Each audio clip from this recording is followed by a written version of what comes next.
The Sound Off Podcast. The show about podcast and broadcast.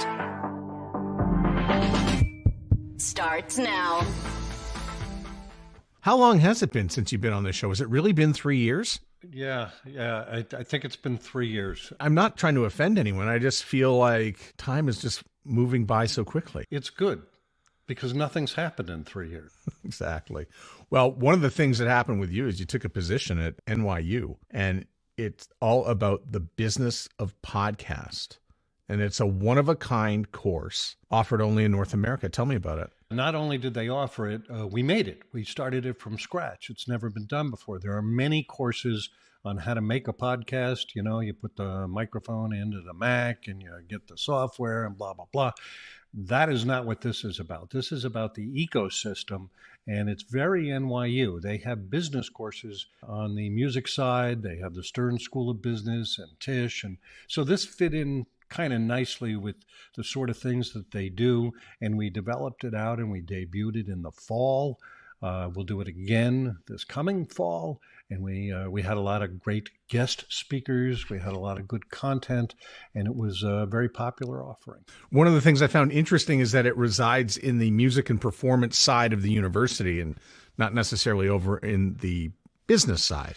Yeah, but it was open to students at Stern. It was open to Tisch. It was open to Steinhardt. It was open to the entire university. But a guy named Larry Miller, who's the head of the music business department, is the guy who tagged this thing and was the mentor for it all. And that makes sense. There's so much that really goes into, you know, the business of music and the business of podcasts is their first cousins. Well, yeah, and maybe one day you'll even be able to put music in podcasts. How far away are we from actually doing that? I'll be retired. I'll be somewhere else. This is crazy that these guys can't figure this one out. And one of the things that you came up with, I think, over the last couple of years is you've really been paying attention to video. And so tell me a little bit about the genesis of the study. You collaborated with Coleman Insights to do the study about video and podcasting. I feel like it's been a long time in the works and something you've been thinking about for a while.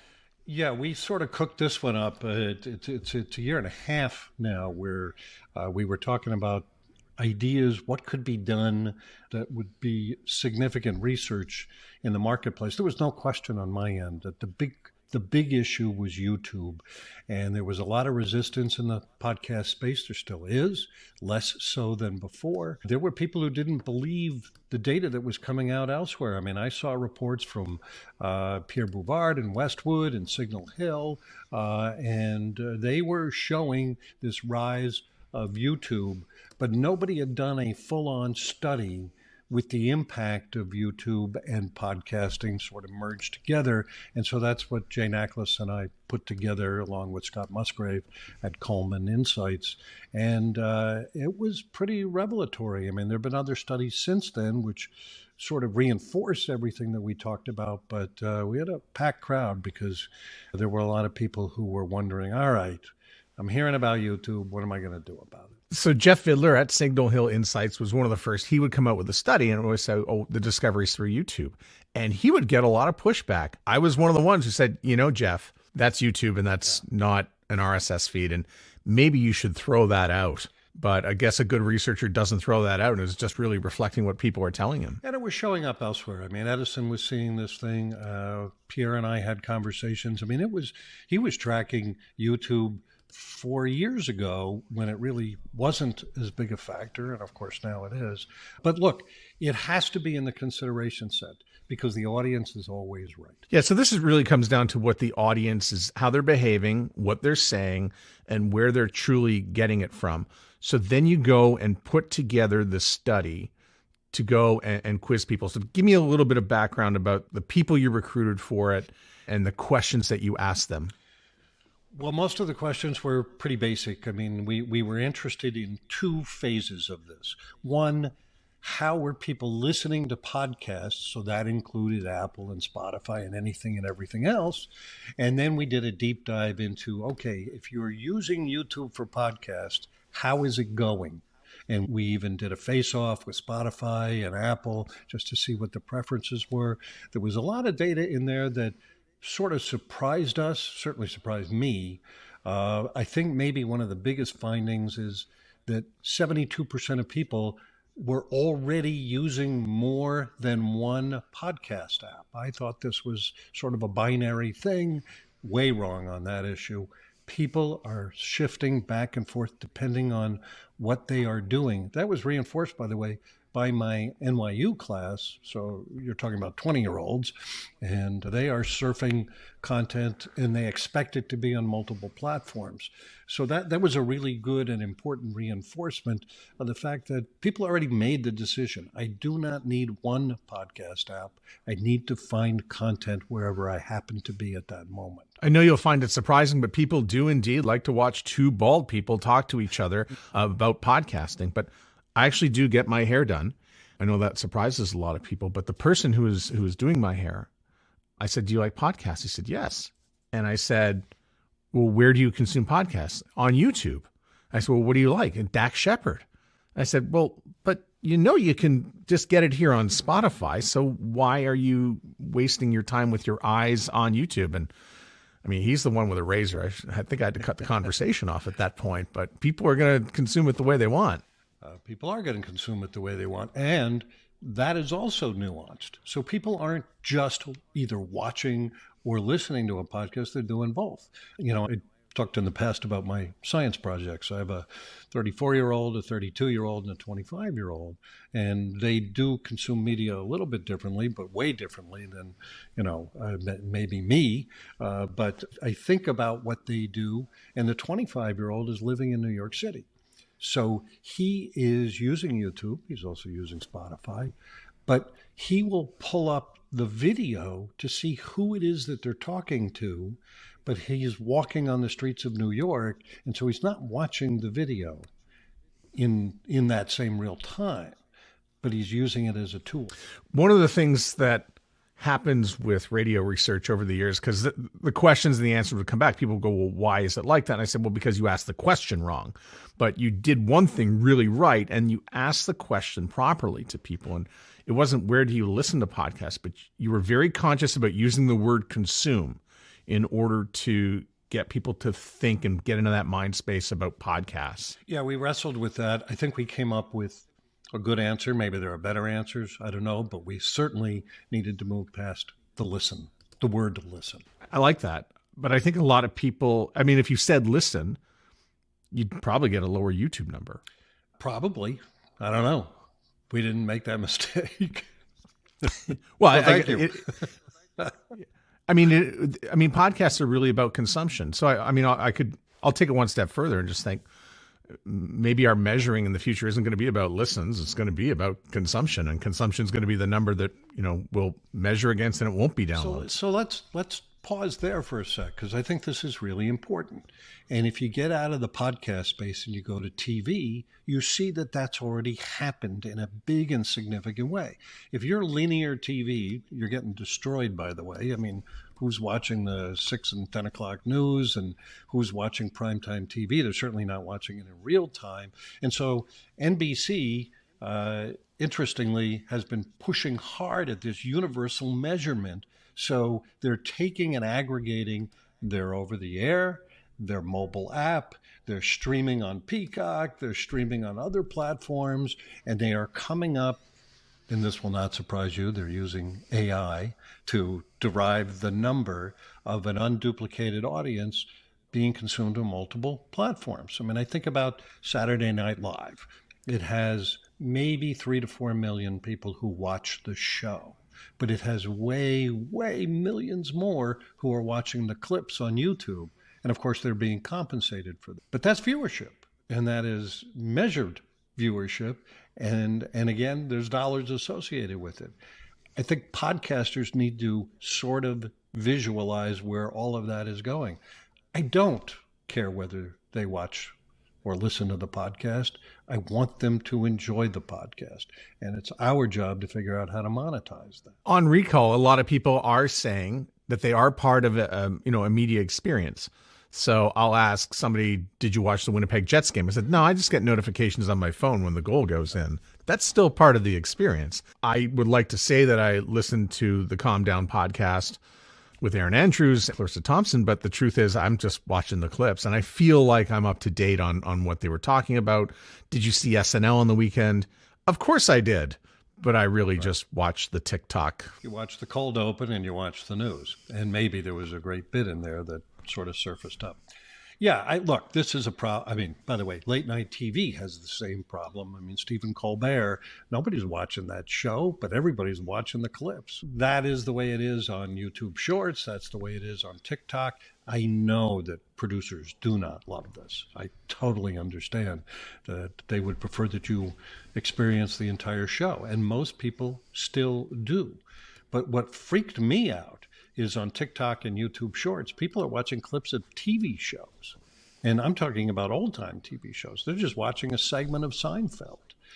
So, yes, there's a lot of grazing going on, and you need to placate that audience, and hopefully they turn into full-time listeners, full-time users. But sometimes it's circumstance. Sometimes people listen to the short version because that's all they have time for. I'll take that over passing on it. And sometimes they can go deeper and listen to the longer. Did you ask the sample about the definition of a podcast and if it needed to include an RSS feed? And I don't know how anybody would ever phrase that we didn't without get into any of that. What we asked was, can a podcast be audio or video? And 75% said, oh, yes. So this wasn't a foreign thing. I mean, they weren't thinking about it. They were already there. And so, yes, 75% say it can be audio or a video. Boom. So tell me how we got here then, because for years, and not even for years, it wasn't so long ago, I started my podcast and it was, you put it up and put it on Apple and we'll put it in a few other places and this is my audio and I'm good to go. And it didn't take long for it to change. No, it certainly hasn't. But that's where we go back to the customer is always right. And why is that? My guess, I don't know, is that because YouTube is the second largest search engine, owned by the first largest search engine, that habits had been formed already with YouTube and video, and therefore it made sense to them that it was content, and the content should be found, whether it's audio or video, on the YouTube platform. So that would be sort of the linear thinking that I think probably occurred. And you've referenced recently the 3 phases of podcasts. What are those 3 phases? Yes, here we go. So we start with the MeUndies era, which was the baked-in ads. And, you can get 20% off your mattress. You can buy lots of mattresses. And you can buy lots of different food prep services. That was the first phase. So it was very low tech, baked in, sort of makes sense that it started out that way, and comfortable and very nice. But then as we moved into more success in the space, bigger businesses wanted to get involved. And so that I call the spaghetti against the wall era. And these are companies that jumped in and they invested heavily in podcasting. And that resulted in it resulted in a handful of really good podcasts. It resulted in a lot of really bad podcasts. It resulted in IP all over the place, everybody wanting to license stuff. And then, along with that becomes what's sustainable, what models work. And there were crazy guarantees and inflated expectations. And a lot of people who really didn't deserve to have the word audio producer on their resume, but they were producing audio because it was the flavor of the moment. I'm not really negative on this. I think this is exactly what should have happened because it happens in every business. People jump in. They wanted to be a part of it. And then it starts to net out a bit. And that's where we are today. Okay. And that's why we've seen companies contract. That's why we've seen some go out of business. We've seen many continue to thrive. And that brings us to the third era, which is what's a podcast? And the answer, based upon the consumers, is wherever I get it, whatever I want to do with it. If I want to watch it, if you're my friend Jordan Harbinger, you can watch his podcast. He was recording it in video before the pandemic. And so it was very natural for him to add that on.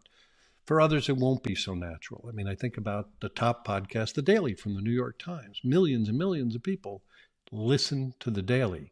Thousands of them listen on YouTube. because there is no video component. So my favorite takeaway, and this is great news, by the way, for fans who are of the RSS feed or people who just want to live and die on that hill, is that 72% of podcast consumers are using multiple apps for consumption. Just a huge takeaway from the presentation you made at Podcast Movement, meaning people are finding stuff on YouTube and then they're going to probably an RSS feed to consume it somewhere else. And so all their listening may not be on Spotify or Apple. It may be over on YouTube because they happen to be in YouTube when they wanted to experience that particular podcast. Fine. Great. I'm not sure that this was discussed, but how important is it for CarPlay to be able to take your ecosystem of podcasts into the vehicle? So I think that's an issue, and hopefully YouTube Music starts dealing with that because the RSS feed does go into YouTube Music. That's sort of a nuanced and complicated thing if you are a YouTube user versus a YouTube Music user. So I'm not sure how that's going to net out. But I certainly think that consumption of podcasts in autos are particularly low. And so that will continue, number one, to be an audio experience, of course. Let's hope. But number two, it is a growth engine for consumption. Podcasts, I don't know what the number is, 70 some odd percent are consumed in the home. Well, we need to liberate it from the home into the car. And commercial radio, of course, is mostly in the car, not so much in the home these days. So you'll see that sort of conflicts and changes. I think as I got up and left the auditorium after you'd given the presentation at Podcast Movement, I said to myself, I think YouTube is some sort of gateway to podcast discovery. And then people will go and find it on other apps. And I think the irony here is that podcasters keep talking about the perils of podcast discovery, and here's YouTube making it possible to be discovered. I think the question I wrote down is actually what's wrong with people, but Nothing's wrong with people. But I'll simplify it by just saying, does my podcast need to be on YouTube? Okay. So one of the factoids from the study was from people who were using YouTube for podcasts. And we said, are you finding your favorite podcasts on YouTube? And 24%, so a quarter, said no. Now, hopefully that's changed since August when we debuted the study. Don't know what that would look like today. Hopefully that number has gone down a little bit. But I don't think it's a zero number. I don't think everybody has placed their podcast on YouTube. And they must, because it is, going back to its core value, a search engine. It's a marketplace. And so if you want more people to discover your podcast, okay, there's a lot of content on YouTube. So actually finding your podcast there is crazy hard.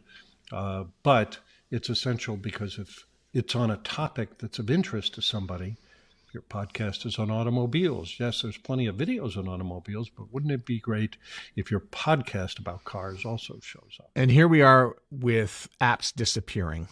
Radio Republic is gone. Stitcher is gone. Actually, I should say Radio Republic is going. And then YouTube made an announcement that they're really happy to take your podcast in as video, so converting it from audio to video. And at the same time, we're getting rid of the Google Podcast app. So what do you see for the future of apps? Well, I think that's already happened. The graveyard is loaded with dead podcast apps who offered nothing of value. Maybe they had a slightly better user interface. And yes, there are others that have had beautiful interfaces, but getting people to download and use another app with low differentiation is near impossible. So 75% of podcast content is inside of YouTube, Spotify, and Apple. And Apple has its own challenges. I'll go back to my NYU course. All the students had iPhones, every single one. That was an important technological piece and discovery. James Cridland said to me, they're all rich people. Hey, in the US, it's different. People have iPhones, but they weren't using Apple Podcasts. They aren't using Apple Podcasts. They were using Spotify, because they were getting their music on Spotify, and they were using YouTube because they were getting everything else on YouTube. So that sort of makes sense. So why do they need a third app, a fourth app, a fifth app? Unless there's some different differentiator, I think that's hard. And there are plenty of apps that have come out trying to take clips of shows and make that an automated process. I think that's great. I just don't know who's going to download that. What does this mean for the people who are very adamant about podcasting 2.0? Are they going to need Apple and Spotify buy-in in order to matriculate what they want to do down the road? So my sense is all of that happens over time. And that's just the way technology works. And once again, they will follow the audience's needs and desires. The producers come second. But if they want to build the marketplace and make it richer, then they will start integrating some of these tools. I don't think Podcast 2.0 has explained itself particularly well. I don't think there's a clearinghouse for all of that. They could use some more advocacy, an IAB, sounds profitable, whatever it may be. But right now, I don't think anybody can clearly illustrate the benefits of 2.0. So I pushed back on this for a long time, and I think if you go back through my Instagram feed or my YouTube feed, you'll be able to see the breaking point for me, and that's the creation of shorts. So how can shorts help your podcast? Billions and billions of views on YouTube shorts are occurring every day, and I don't remember the number right now, but we'll pop it up on the screen maybe. I think it was 40% have watched a podcast clip on YouTube Shorts. Game over. Let's do it. That's a fantastic way to promote podcasts. I guess the other thing I would probably ask is going back to, the way you summarized this entire study, and that's you need to determine what your video strategy is. And I know that's kind of like the homework for everybody, but we're a few months past anyway when you said that. So what should we be looking at when we're trying to determine what a video strategy is for a podcast? So the algorithm is different in YouTube. You have to understand that. You have to look at that. It is the same as any other algorithm from the standpoint that success breeds success. I mean, if you want to be recommended, more people have to find you, listen, and like you. And so from that standpoint, it's all the same. But the keywords are different. I mean, I am not a YouTube expert. There are a lot of people who profess to be. There are some who really are. I think that's a part of the formula. But popularity, at the end of the day, is going to be the most important thing. Also, learning how to use video. And I do have a sense here that AI is going to play a really nice role in video. I think there can be animations, there can be transcription that is live during the video. I see this on Spotify. I like that. I think that there are more tricks and turns that can happen with AI as a video aid, if that makes sense. There's a rush to get this solved, to get this fixed, to do this now. You gave people homework to do and we're rushing. And at the same time, as we're leaving the auditorium, you're saying, be patient. It's evolving. Results may vary. Yeah, still think that. Look, all of this is evolving. I mean, I think about two key points here that I think are worth throwing into the mix. Number one, spoken word has grown dramatically. It's up, 50%, whatever it is in 9 years. You have 135 million people listening to spoken word. I mean, generationally, younger people listen to music. They did not listen to spoken word. Somebody said to me, and I've used this now a few times, talk radio for those under 50 is podcasts. So how fast has that evolved? By the way, that should scare the crap out of you if you're doing talk radio on commercial radio. Go look at your median age and your topic, because it's a single topic. But people are interested in other things other than politics. And you see that in podcasting. You see that if you look at the top 20 podcasts. And the other thing, a really interesting data point from Edison is that more audio is now being consumed digitally than in analog. And it's just crossing now. But you just know where that's going, and especially as the demography changes. But I think that's really key to all of this. YouTube, I can hear people saying, well, YouTube, it's male dominated. It's younger. Yeah, throw that. You debunked all that. That, by the way, that one was a head scratcher for us. I think we came into it thinking, this is all happening on the low end, and it's not. And we also thought, why is that? We also thought that YouTube was a more confusing platform in terms of finding the content. We expected people to say, oh my God, going back to the automobile example, you call up something about autos and podcasts are down at the bottom and there's so much video content, we're going to get killed here. But people are smarter than that. They find what it is that is of interest to them. And so it becomes a self-fulfilling prophecy. But I think that's really key. Is it because YouTube is so easy to use for search? You can just type something in and you can get something. And you can't do that in Apple. No. And I don't feel I can do that in Spotify. Well, I use Spotify. That's my primary, and I do use it. And it depends what you're looking for. But it is at its basis, it is a music app adapted to be a podcast app. But it's getting better and smarter too. I applaud. I know people like to dump on Spotify, and they've certainly had their own trials and tribs in the space. But I applaud them. This space would not be as successful if Spotify wasn't there running their science project. It feels very overwhelming to have to take that step into video.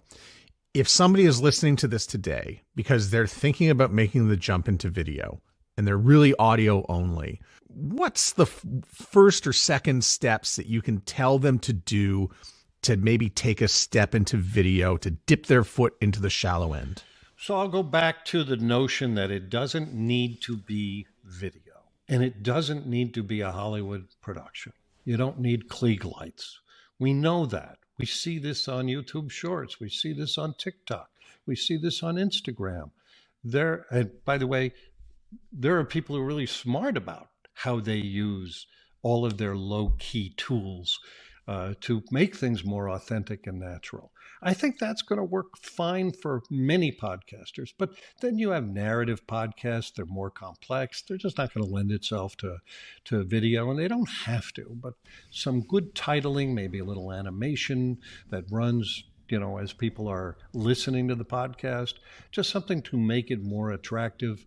Maybe some credits, maybe a picture of the guest that's on the podcast. I think that there are video tools that can be used here to make it a more pleasant experience, but it's not the primary experience for many podcasters, and I don't think it has to be. Steve, thank you so much for getting us into the video swimming pool, and thanks for joining us once again. I really appreciate it. Pleasure to be here. I'll see you in 3 years. The Sound Off Podcast is written and hosted by Matt Kundle. Produced by Evan Serminski. Edited by Chloe Emo Lane. Social media by Aiden Glassy. Another great creation from the Sound Off Media Company. There's always more at soundoffpodcast.com.